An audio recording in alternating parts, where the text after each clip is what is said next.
University of Timișoara, Professor Marilen Virtea. Mr. Professor Ionescu, dear guest, Your Excellency, Council of Republic of Spain and Germany, estimated guests, dear colleagues, it is a special honor for me to be the one to welcome you at the second edition of the World Congress on Resilience from Person to Society on behalf of the West University of Timișoara that is blessed to be your host today. I take advantage of this opportunity in order to thank the organizers for the opportunity of having you all here in our university for this Congress. This event couldn't have taken place here if our university didn't enjoy the continuous confidence and support of the association board, especially from Professor Ștefan Ionescu. The fact that we are all here today shows that we have understood that the rapid expansion of the use of the resilience concept is not without generation many questions, and we aim to provide answer to these questions and to advance our knowledge in this field through multi-level analysis of the resilience is shattered. With the support of our partners, universities, researchers, institutes, local and national administration, professional association, academics from West University of Timișoara, researchers and representatives of the business environment, we expect this World Congress to be a real bridge of high-level confrontation current stage and environment of resilience research between the partners. The conference has a very high scientific level and includes more than 500 partners coming from 27 different states, among which can mention Italy, Switzerland, Austria, United States of America, Japan, Portugal, Poland, Brazil, Austria, Romania, and so on. The next 3 days are going to allow us to exchange information and ideas, to set the basis for the new researchers, and not less important, to become good friends. These days are also a good opportunity for you to get to know a little bit about our wonderful city, Timișoara, and also about one of the most modern universities in Romania, West University from Timișoara. Our university came into being in 1972, when the Old Superior Learning Institute of 1944 was transformed in the university. Since then, we are coming to a long way for these years, and in these years we celebrate 7 decades of existence with a comprehensive cultural academic program. The World Congress being part of this year's celebration. Today we can talk about 11 faculties, modern research centers, nice teaching spaces, and good libraries. The West University has developed over 200 partnerships with foreign universities, students, and teaching mobility being a high priority along with research and education. The present conference follows our objective of increasing the visibility of our university at international level. It gives us the possibility to make our ideas known, well as to find out about ideas to others. In order to keep sharp, I would like to invite you to take part in the plenary session and the different panels that are going to take place according to the announced program, and I'd like to conclude by Confucius said, if 2 persons have 2 apples and they decide to exchange them between themselves, they are going to end having 2 apples. But if 2 persons have 2 ideas and they decide to exchange them, they will end up with having at least 2 ideas. So, exchange ideas and not forget that we can become better each day. Thank you very much.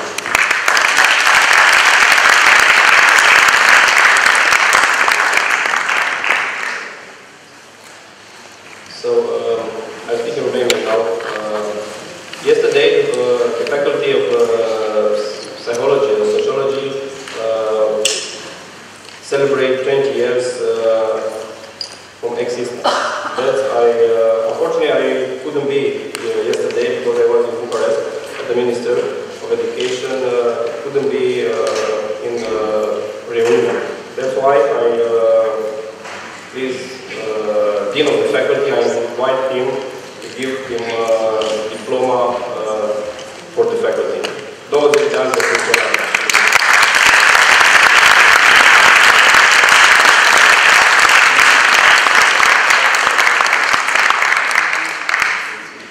Bună ziua și bine v-am găsit. Mă bucur să mă aflu aici. În primul rând vreau să urez domnului rector Marilén Birtea și tuturor noastre, membrii ai Universității de Vest, la mulți ani, pentru sărbătorirea 70 de ani de la înființarea Universității, Universitate Umanistă, care a fost și Universitatea noastră de Medicină, și am putea spune aproape de aceeași vârstă, noi fiind mai mult cu un an decât voi.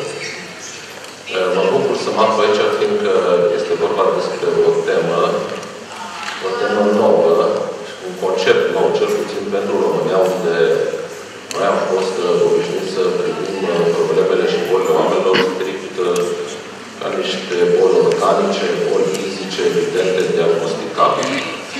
Și dacă ținem seama de definiția stării de sănătate a Organizației Mondiale a Sănătății, o să vedem că starea de sănătate nu înseamnă numai absența unei boli sau infermități, ci și o stare de bine fizic, psihic și social.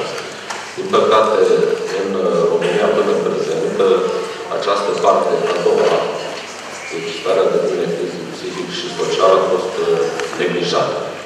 Tema congresului dumneavoastră se referă în special la acest lucru, în special la posibilitatea omului de a se adapta la anumite situații limită, nu neapărat la anumite boli pe care le are, ci situații care pot să derivă din diverse contexte sociale, economice, politice, mai nou vedeți și geostrategice în care suntem implicați noi ca și țară.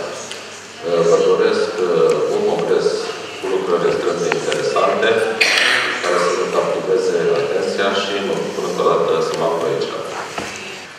Vă întrebați în ce limbă voi vorbi? Am hotărât, pentru că în alte intervenții o să vorbesc în engleză sau în franceză, să vorbesc românește. Vă doresc în numele Consiliului Științific bun venit. Și vreau să vă spun că organizarea unui congres reprezintă multe lucruri. Reprezintă o aventură, reprezintă un challenge și reprezintă de asemenea un loc de confruntare între persoane care lucrează în domeniul respectiv. Tema pe care am ales-o anul acesta de la persoană la societate este o temă de mare actualitate în domeniul rezilienței, pentru că acest concept s-a dezvoltat și continuă să se dezvolte într-un ritm extraordinar de rapid. Citeam de curând un articol scris de un coleg din Statele Unite care spunea: reziliența este nu numai la modă, dar suntem acum în era rezilienței.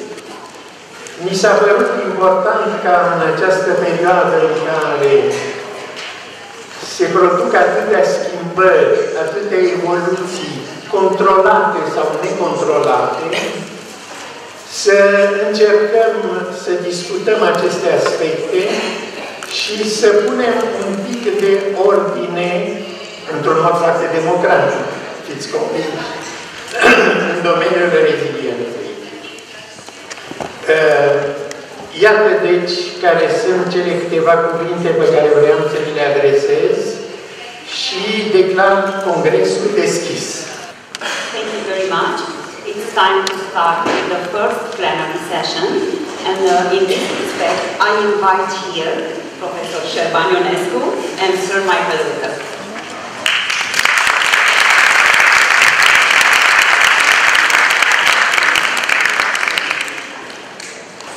It's a great honor and pleasure to be welcomed today here in Timișoara, Sir Michael Ruther, Professor of Developmental Psychopathology at the Institute of Psychiatry, King's College, London. Sir Michael was the first professor of child psychiatry in the United Kingdom. He is recognized as contributing centrally to the establishment of child psychiatry as a medical and biopsychosocial specialty with a solid scientific base.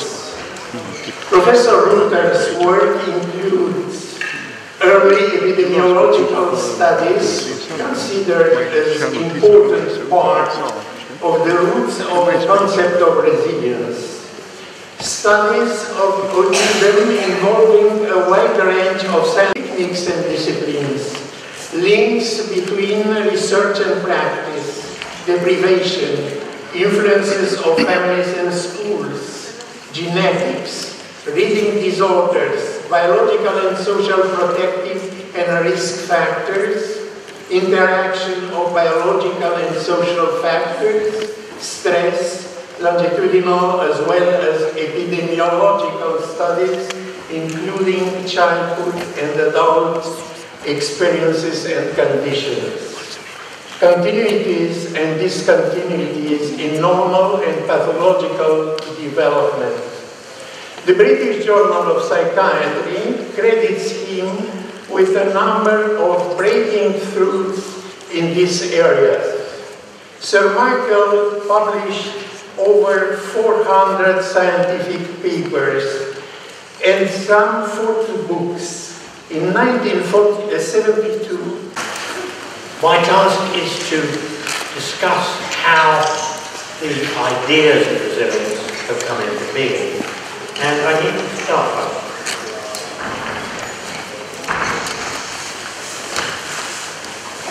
by various background issues. The first is that experimental as well as naturalistic studies have shown the huge heterogeneity in children's responses to all kinds of adversity. The example I like to use is the studies in the Common Cold Unit back in Britain, in which individuals were inoculated with the virus, and what they found was that some succumbed and some did not. And the same is shown with streptococcal sore throat. Taking responsibility, leading then to personal agency as seen in terms of planning, self-reflection and action, and then on coping with a new adversity or stress. Then finally we turn to what happens if you only come into the situation later.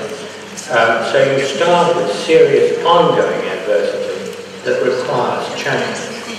And there you have external interventions like adoption, or you have personal actions such as through marriage or own service. And those can either lead to a new situation that both cuts off the past and provides new experiences and opportunities, and in so doing leads to resilience. So, to put it just in a single sentence, although I have argued, and will maintain that argument, that there is not a trait for resilience, and that you can't sensibly try and teach that, nevertheless, there are all sorts of things that can be done to make it more likely that individuals will develop resilience, and we need to be concerned to make use of all of that in terms of prevention and treatment. And on that, I'll end. Thank you. Thank you very much, Professor Michael Rauter. For the next presentation, I would like to invite here Professor Ana Munteanu from West University of Timișoara, and of course, Professor Șerban Ionescu. I have the great honor, as well as the great emotion, to introduce you Professor Șerban Ionescu. His work in the field of mental health and social sciences is well known within the academic community all over the world. I will give you just a short overview on the benchmarks of Professor Șerban Ionescu's career. He's psychiatrist and clinical psychologist by his background, and Professor Emeritus at the Paris University, as well as Quebec University in Trois-Rivières, Canada. Professor Șerban Ionescu has the authorship of more than 220 publications, among which 28 volumes, and due to the current event, the Second International Congress in Resilience, I will mention just one, Traité de Résilience Assistée, published in 2011 at Presse Universitaire de France Fabrice collection, which was also translated last year into Romanian, being published at Trade Publishing House in Romania. Today, all of us, we know how important the sense of humor is for the resilience of the person. Dear Professor Șerban Ionescu, the floor is yours. I speak today about a new concept, societal resilience. Numerous studies have been conducted in the past to examine the impact of stressors or disruptive, harmful events on individual human beings. Conceived as a process, resilience has been increasingly studied at the level of family and environment. Family and environment at large are now considered as sources of dysfunction and as sources of strength. The growing interest in the concept of resilience exhibited during the last quarter of the 20th century has accelerated dramatically on September 11, 2001. Since then, references to individual, family, community, and societal resilience have been plentiful around the world. The individual resilience is typically defined as an outcome of successful adaptation to adversity. This means that under conditions of adversity, under trauma, disorders can arise if the process of resilience does not start. Mental health professionals have long been studying these problems, and now they have a lot of information about this kind of disorders. What is happening when adversity or trauma concern a large number of people, a city, a community, a society, a country? Can we speak about collective pathologies? Few answers are currently available. One answer, often given, is that of epidemiologists reporting prevalence rate of individual pathologies. The available information indicates that the collective disorders may take specific forms whose intensity varies from collective mood disorders to major psychological and societal dysfunctions of high intensity. January 6, 1881, the great Romanian poet Eminescu published in the newspaper Timpul Times an article entitled "The Pathology of Our Society," which gave the title of a collection of articles published 130 years later in 2011. Legislative instability in Romania at that time had created a state of constraint and abnormalities in the societal functioning, which, according to Eminescu, were at the origin of a set of symptoms, is the word Eminescu utilized, such as suspicion and lack of trust. Currently in France, we talk a lot about collective pessimism, gloom, and many opinion surveys confirm this kind of mood. An article published in the United States evoked the French paradox, and we could read that French people are happy to be unhappy. Some research data go in the same direction. The suicide rate, 14.7, is higher than the European average, 10.2 per 100,000 people.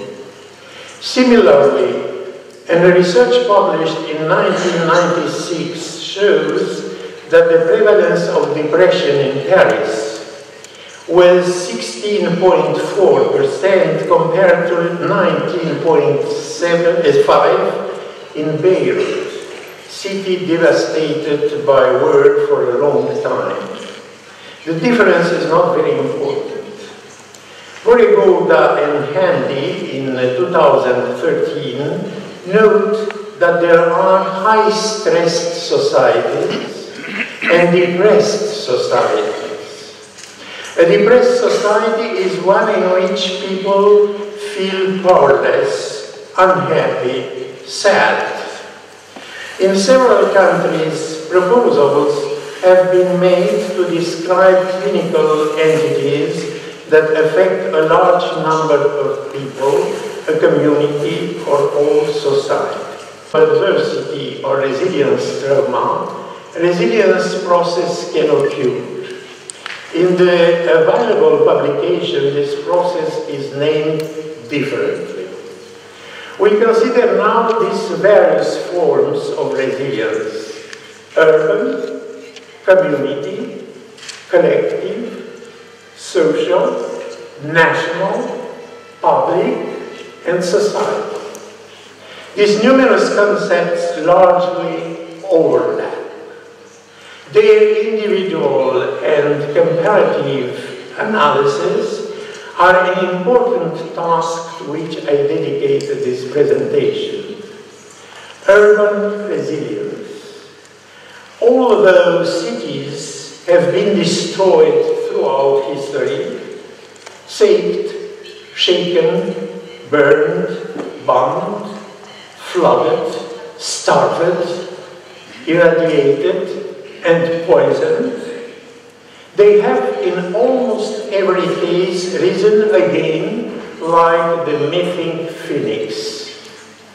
As one painstakingly, through statistical survey by Chandler and Fox, determines, only is very interesting, 42 cities worldwide were permanently abandoned following their destruction between the years 1100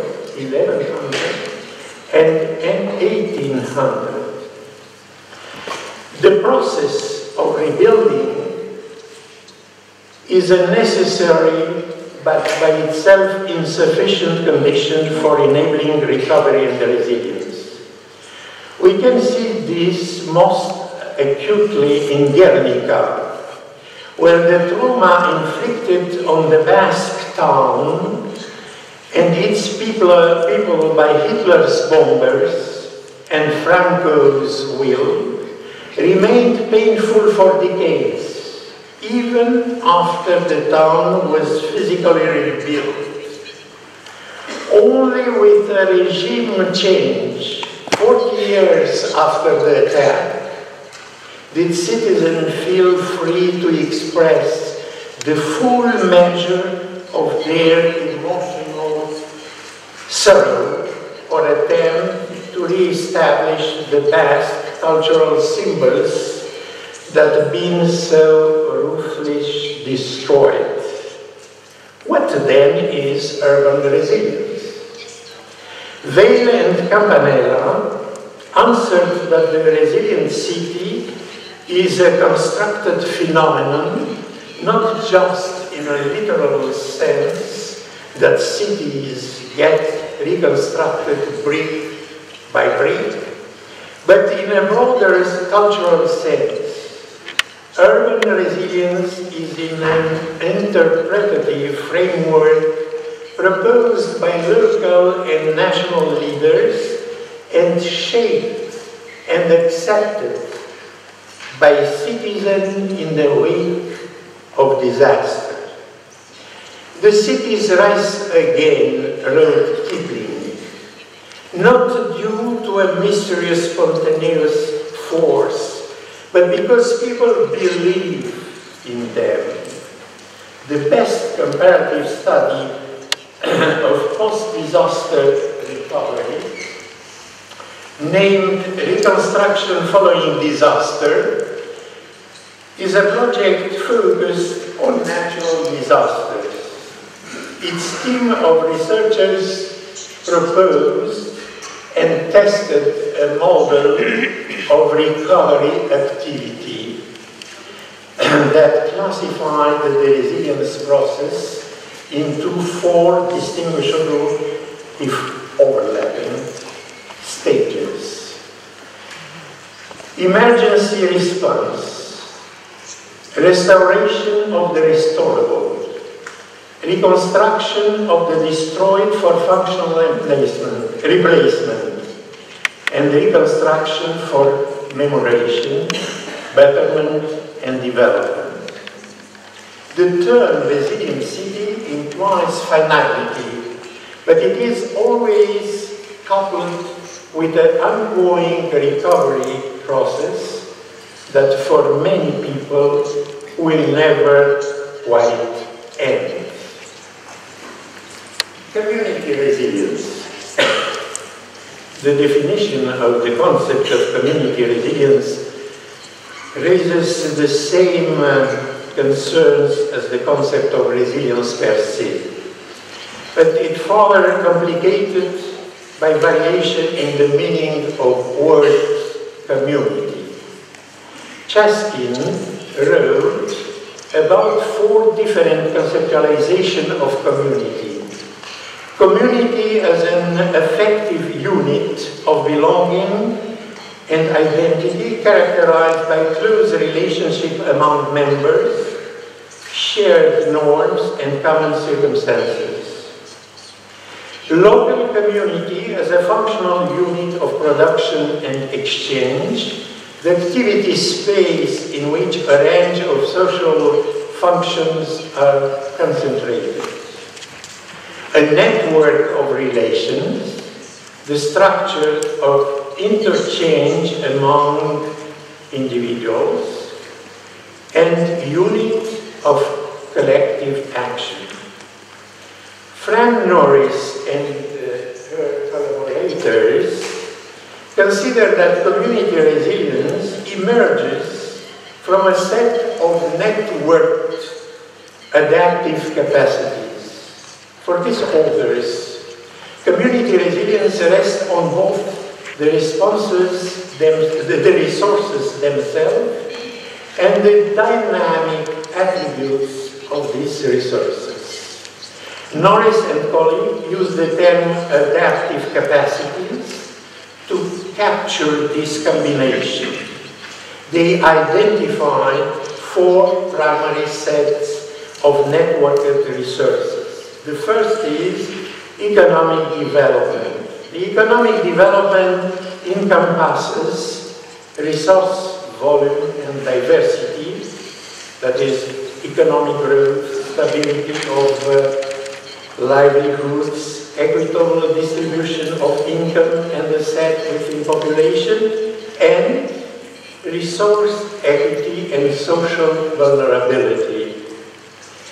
The second resource is social capital, that can be defined as the aggregate of the actual or potential resources that are linked to possession of a durable network of relations.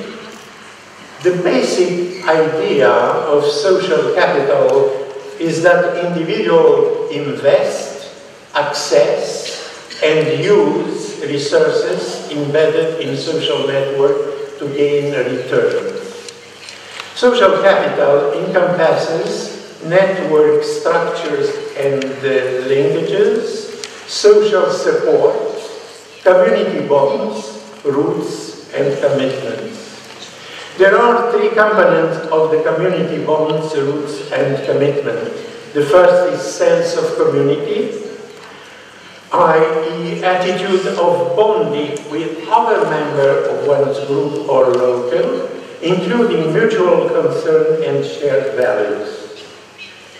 Place attachment, i.e. emotional connection to one's neighborhood or city. And finally, citizen participation, i.e. engagement of community members in formal organization. The third resources resource is information and communication. By communication, Norris and colleagues refer to the creation of common meanings and understandings and the provision of opportunities for members to articulate needs, views, and attitudes. The last resource is community competence, viewed as the new network, as the network equivalent of human agency. This community competence encompasses collective action and decision making and collective efficacy and empowerment. The four primary sets of network resources above mentioned generate community resilience. There is innumerable possible linkages between elements in these sets. The dynamic attributes of these resources are robustness, redundancy, and diversity, and rapidity. I want finally to mention that discussions of community resilience often note that the whole is more than the sum of the parts, meaning that a collection of resilient individuals does not guarantee a resilient community. As Brown and Khalid observed, people in community are resilient together, not merely in similar ways. The next concept is collective resilience. Collective resilience has been explained in terms of rational bonds and networks that hold communities together, provide support and protection, and facilitate recovery in times of extreme stress and during the process of resettlement. Drury proposed a social identity model of collective resilience, where emergencies create a common fate among survivors, which in turn gives rise to a shared social identity. In this model, becoming part of a crowd, seeing people as part of collective self rather than other, entails two crucial psychological transformations, cognitive and relational. The cognitive transformation is characterized by shared goals. The shift from me to we means that self-interest becomes interpreted in terms of our interest. This is profoundly practical and future-oriented transformation, as the ties one's goals for action to those of the crowd. The relational transformation concerns how people act to and with each other. It encompasses two aspects: solidarity. Within a psychological crowd, solidarity translates into the following consequences that can contribute towards survival and recovery: helping, routine civility, expectation of support. Validation is the second aspect of relational transformation that occurs when I become we. Validation concerns expecting and seeking agreement from fellow in-group members and trusting others' judgments. A reference group, which is supposed to provide its members with security, sense of belonging, and social identity. Examination of the components of public resilience show that they generally pertain to positive social perception of the present and the future, or to the morale of the public. Kim-Hee and Eshel consider that public resilience pertains to public morale, that is, the public belief in a better future and belief in its ability to overcome hardship and to strive for improvement despite current anxiety and distressing conditions. The Kim-Hee and Eshel study focuses on the distinction between individual and public resilience and their effects on long-term negative stress symptoms and positive post-traumatic recovery work outcomes. Results show that individual and public resilience serve as mediator between economic situation and exposure to war trauma, and the two were outcomes, symptoms, and post-traumatic recovery. If the best predictor of recovery is public resilience, the best predictor of symptoms is individual resilience. Participants with higher individual and public resilience reported lower levels of symptoms and higher level of post-traumatic recovery. Now, at the end, societal resilience.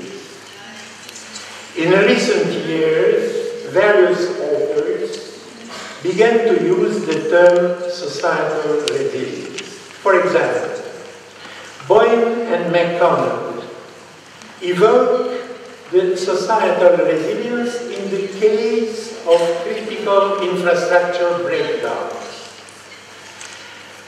Madlala Routledge questions on how to build resilience at a societal level in South Africa.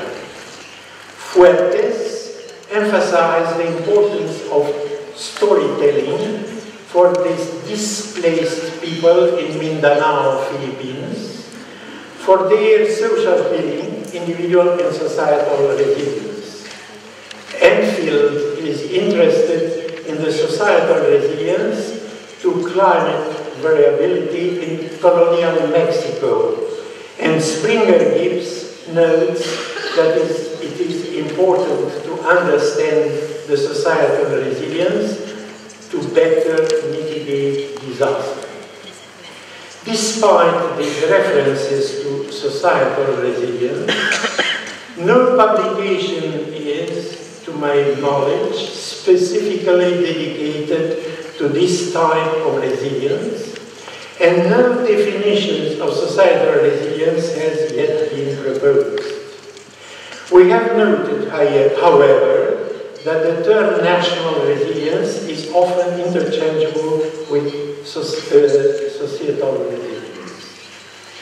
The use of the adjective society indicates that it is a form of resilience concerning the structure, organization, functioning of a society. It is a form of resilience that refers to the various aspects of the social life of individuals constituting a society, a form of resilience concerning, therefore, a particular society, its values, and its institutions. In my view, the concept of societal resilience could be used to characterize the resilience that can occur when an entire society is affected by a major collective trauma.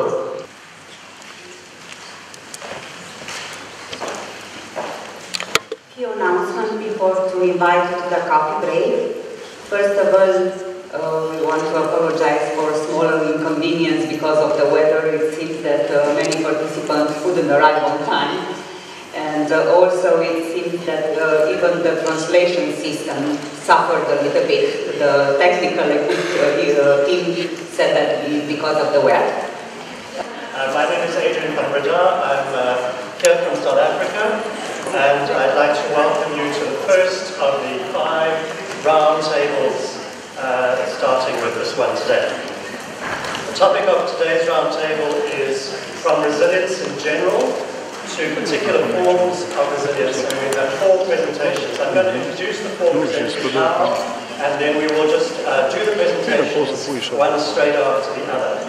2 of the presentations will be in French, and so if you're needing a translation from French to English or Romanian, then please get a headset before we start. So our first presenter is Alex Pessoa. He comes from Brazil. He's a PhD candidate in education linked with the Faculty of Science and Technology at the University of Sao Paulo in Brazil. In the past few years, Alex has done his research and developed interventions in the field of childhood and youth studies and protection. He's presented his work at various conferences and international meetings in Brazil and in other countries. And his papers and book chapters are related to sexual violence against children and adolescents, and educative practices and resilience processes in communities and groups exposed to social vulnerabilities. He also acted as a visiting scholar at the Faculty of Education and Social Work of the University of Sydney during 2013. The topic of his presentation is Hidden Resilience, challenging the conceptual patterns of resilience. The second presenter is Colette Ionescu from Canada. Colette is a professor in the Department of Psychology at the Université de Québec. Is that right? She is a member of the College of Psychologists of Quebec since 1987. She specializes in child development and psychopathology, and her work focuses in particular on the assessment of protective factors and resilience in an ecosystems context, as well as the development and evaluation of intervention programs and assisted psychological assessment of youth and family resilience. And since 2009, Colette has published 11 scientific articles in peer-reviewed journals, 11 book chapters, and presented 70 papers in national and international congresses, 54 of these with her students. In addition to teaching, research, and scientific outreach activities, she has supervised 50 postgraduate students. She'll be presenting on the resilience of children with developmental disorders. Thirdly is Evelyn Bouter from France. Is that all right? Evelyn is a psychologist and family therapist. She's the professor of psychopathology at Marseille University, Faculty of Psychology and Educational Sciences. Her areas of research interest are many. Research in chronic diseases such as cancer, the resilience of children living with a parent suffering from mental illness or physical illness, caregivers such as parents or grandparents suffering from mental or physical illness, the resilience and psychopathology of students, anxiety, depression and internet use, emotional exhaustion, the return to school after serious illness, and psychological trauma amongst college students. And she'll be presenting on academic resilience. I'm the fourth and last speaker. My name is Adrian van Breda. I'm from South Africa. I'm a clinical social worker. My doctoral research was on multicultural measurement of the resilience of military families to the stress of military deployments. After working as a social worker and then as a health researcher in the National Defence Force for 17 years, I took up a lecturing position at the University of Johannesburg, and I'm the head of the Department of Social Work there. My publications cover topics such as multicultural scale validation, family resilience, Jungian dream analysis, and occupational social work. And currently I'm doing longitudinal research on the resilience of young people leaving residential care in South Africa, and I'll be presenting a paper on conceptualizing organizational or workplace resilience. And so we start with the first paper from Alex. Thank you.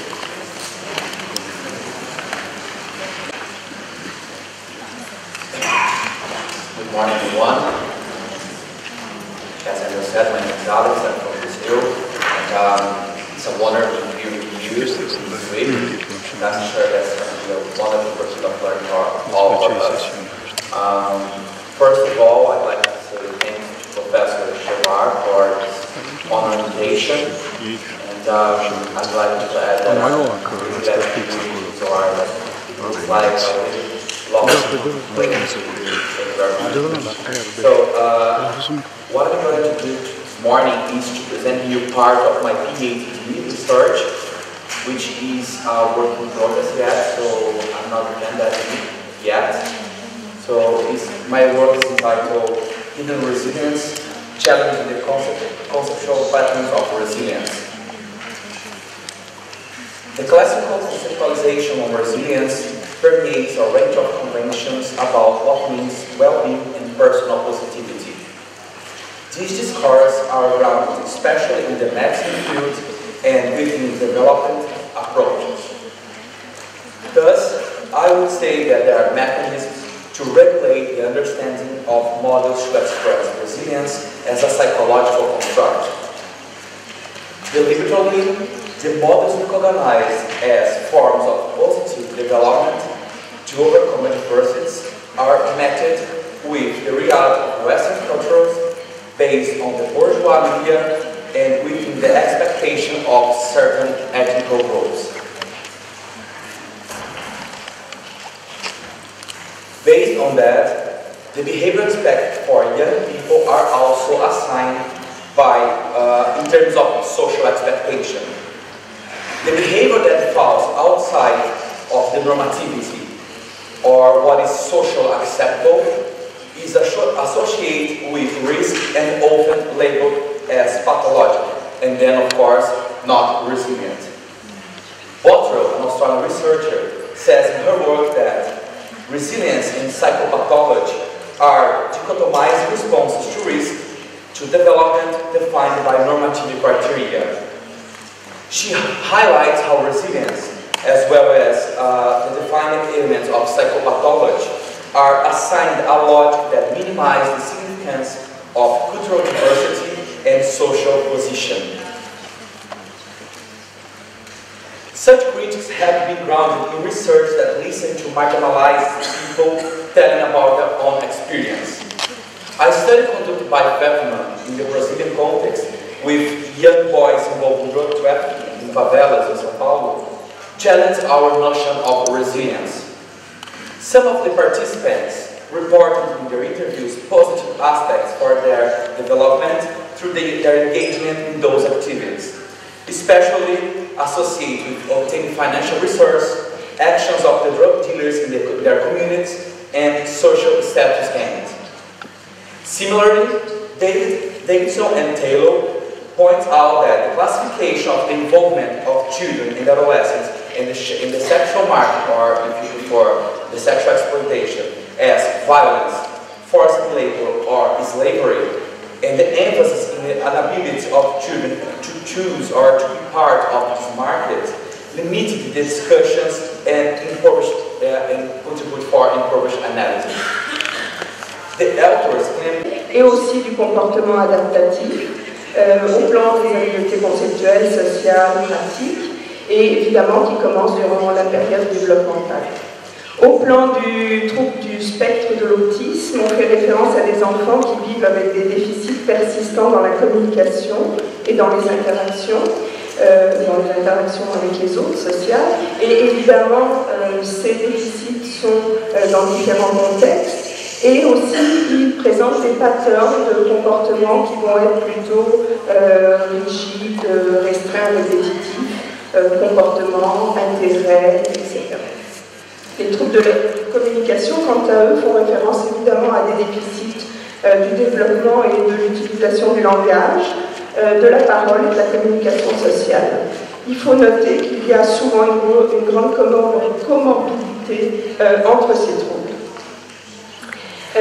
Comme on peut le constater dans la figure 1, les nombreux facteurs de risque des enfants présentant un trouble développemental, j'en ai cité quelques-uns, difficultés cognitives, difficultés de communication, problèmes comportementaux, difficultés au niveau des relations sociales, un développement qui va être hétérochronique, c'est-à-dire que tous les secteurs de développement ne vont pas se développer en même temps, une estime de soi faible, une santé souvent fragile, vont déséquilibrer la balance dynamique entre les facteurs de risque et les facteurs de protection.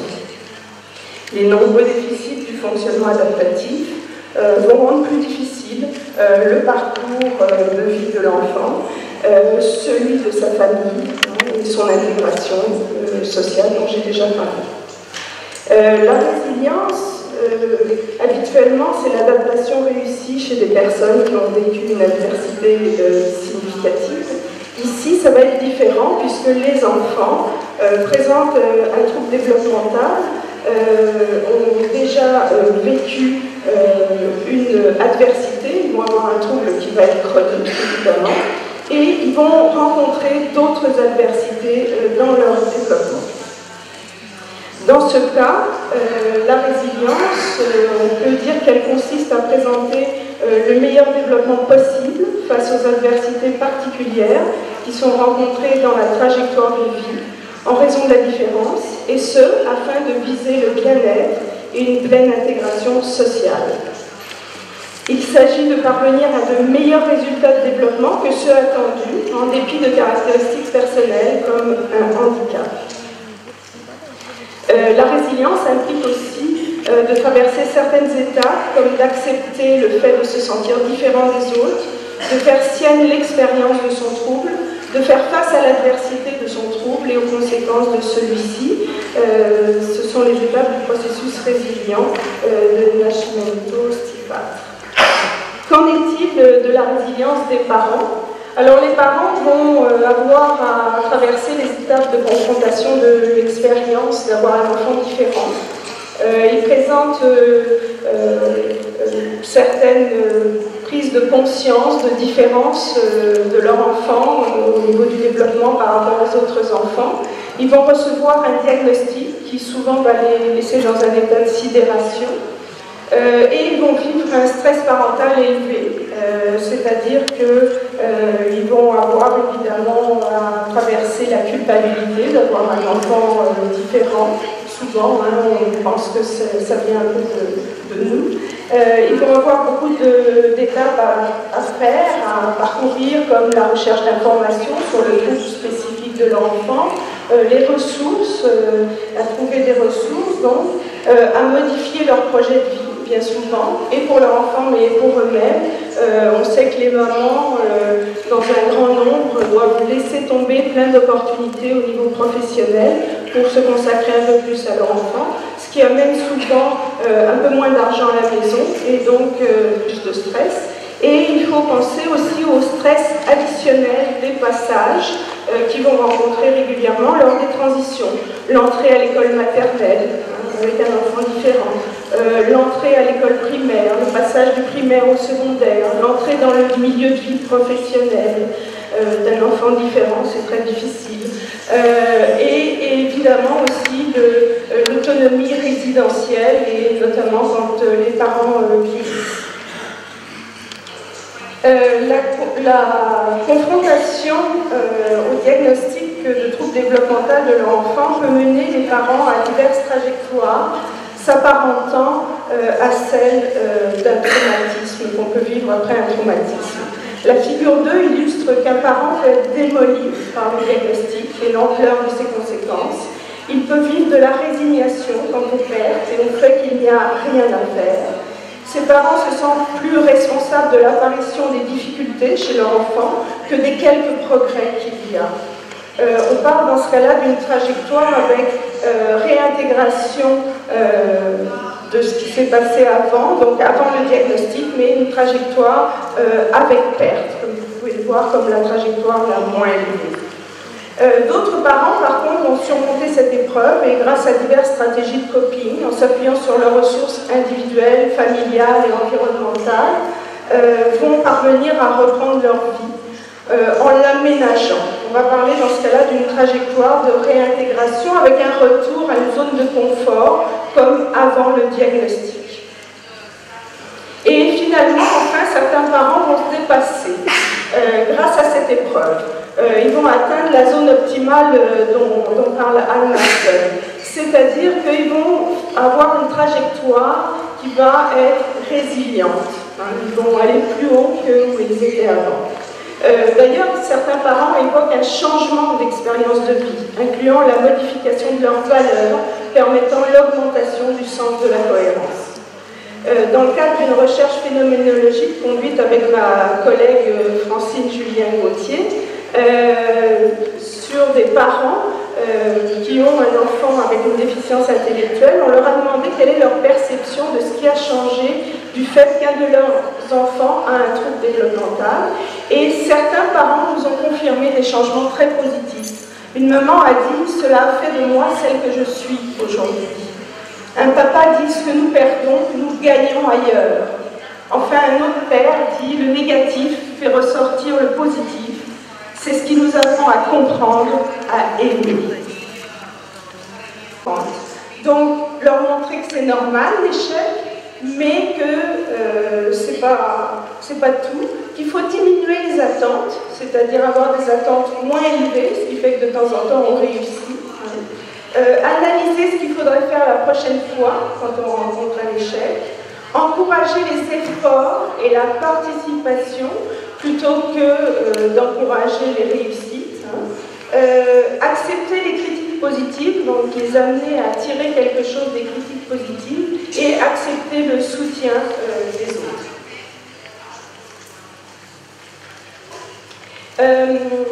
La préparation pour les nouvelles activités, je voudrais citer un exemple que j'ai connu il y a peu de temps au Québec à propos d'un groupe d'adolescents avec troubles du spectre de l'autisme qui, dans le cadre de leur école, ont monté un projet.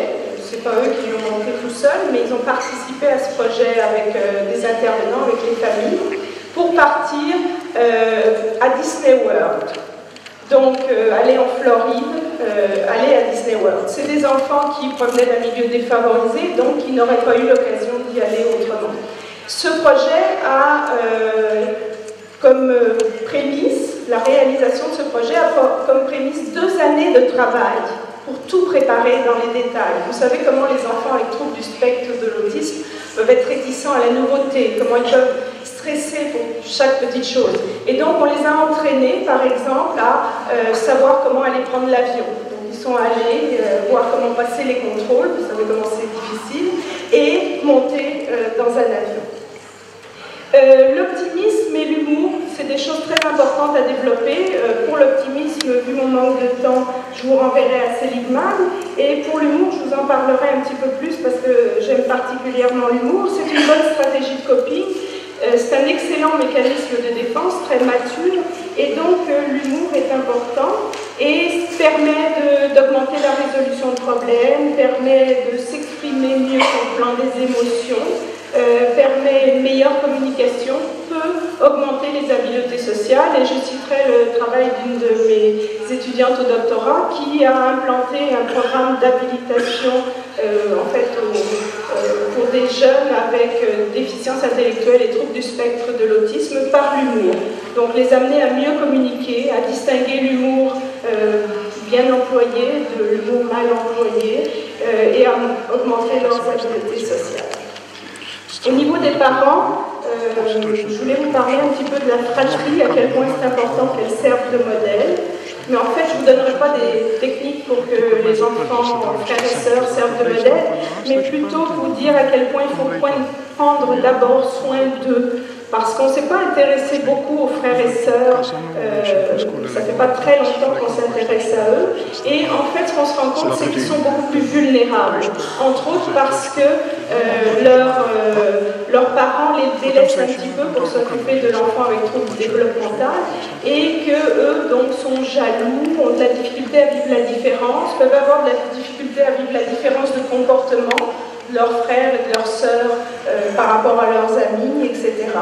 Et donc c'est important de leur donner de l'information quant aux troubles que présentent leurs frères et leurs sœurs, leur permettre d'exprimer ce qu'ils vivent par rapport à la différence et à l'impact que ça a sur la vie familiale, et finalement aussi de rencontrer d'autres jeunes qui vivent la même chose qu'eux. L'emploi de l'humour, j'y reviens, j'aime ça. L'emploi de l'humour est très important pour les parents parce que ça leur permet de mettre une distance avec ce qu'ils vivent, de relativiser les petits problèmes, d'améliorer l'ambiance familiale. C'est beaucoup plus simple de rire des répétitions d'un jeune qui pose toujours la même question que de s'énerver contre lui. Et ça va permettre aux jeunes aussi de trouver que quand je dis ça, ça fait rire. Alors qu'est-ce qui se passe? Donc c'est important. Et puis la mindfulness, on a montré que la pleine conscience, le niveau d'utilisation de la pleine conscience chez les parents a un impact sur le niveau de théorie de l'esprit des jeunes. Donc c'est très important aussi de travailler la mindfulness. Enfin, finalement, les facteurs de protection environnementaux. Vous parlez de la présence de mentors, de tuteurs de résilience. C'est quelque chose d'essentiel. On a travaillé avec 4 jeunes, 2 qui étaient avec un trouble développemental et 2 qui étaient des étudiants qui servaient de modèle. Et comment on peut travailler la communication, par exemple, c'est-à-dire le fait de comment on entame une conversation. Quand on voit comment c'est fait, après c'est plus facile de le faire. Comment est-ce qu'on doit écouter l'autre? Comment est-ce qu'on peut être empathique à l'autre? Comment est-ce qu'on finit une conversation? Comment est-ce qu'on fait un appel téléphonique, etc., etc. Et finalement, un petit détail sur la formation des enseignants et leur façon de prendre les choses. On pourrait dire que, par exemple, l'optimisme peut se travailler par des petits détails à l'école. Le matin, en regardant le programme, demander à chaque élève avec trouble développemental quelle activité il aime et pourquoi, de manière à mettre l'accent sur le positif et l'optimisme. Alors, en guise de conclusion rapide, puisque je suis en retard, juste vous dire qu'il s'agit d'une situation spécifique chez les enfants qui présentent un trouble développemental. On ne peut pas parler de résilience comme pour les autres. C'est des enfants qui présentent de nombreux facteurs de risque, ils vont en rencontrer beaucoup, et donc ils nécessitent une intervention écosystémique de résilience assistée. Évidemment, il y a encore plein de recherches à faire, que ce soit au plan théorique ou pratique, et je voulais juste citer l'exemple de la recherche de Gilmore et ses collègues qui ont évalué la résilience des enfants avec déficience intellectuelle comparée à celle d'enfants normaux et qui nous donnent des pistes d'intervention. La situation familiale est complexe, voire désorganisée. L'enseignant joue dans ce contexte le rôle de confident et propose un modèle identificatoire positif, distinct de celui des parents. Ces relations ont pour effet de réduire le stress des élèves et de les aider à bénéficier davantage des enseignements dispensés. En 1987, Ruther soulignait que les écoles peuvent développer chez chaque élève des facteurs de protection essentiels comme une meilleure estime de soi, un sentiment d'auto-efficacité, des compétences sociales ou encore une capacité à résoudre les problèmes. Cette brève introduction nous renseigne sur le fait que l'école, en appartenant à la sphère sociale de l'enfant, participe de façon majeure à la construction de sa résilience. On y repère 3 modèles explicatifs. 3 modèles explicatifs de la résilience développés par Gardner et son équipe. Le premier modèle est le modèle compensatoire. Nous retrouvons là l'enseignant qui fait office de substitut parental en répondant à certains besoins des élèves et qui, de la sorte, réoriente leur avenir par le biais d'un investissement possible dans les apprentissages. L'enseignant compense donc un manque d'écoute ou d'affection des parents, par exemple, qui a valeur de facteur de risque, sans pour autant être en lien direct avec le facteur de risque. Cette compensation agit de façon indépendante et influence la destinée des élèves. Le deuxième modèle est celui des facteurs de protection.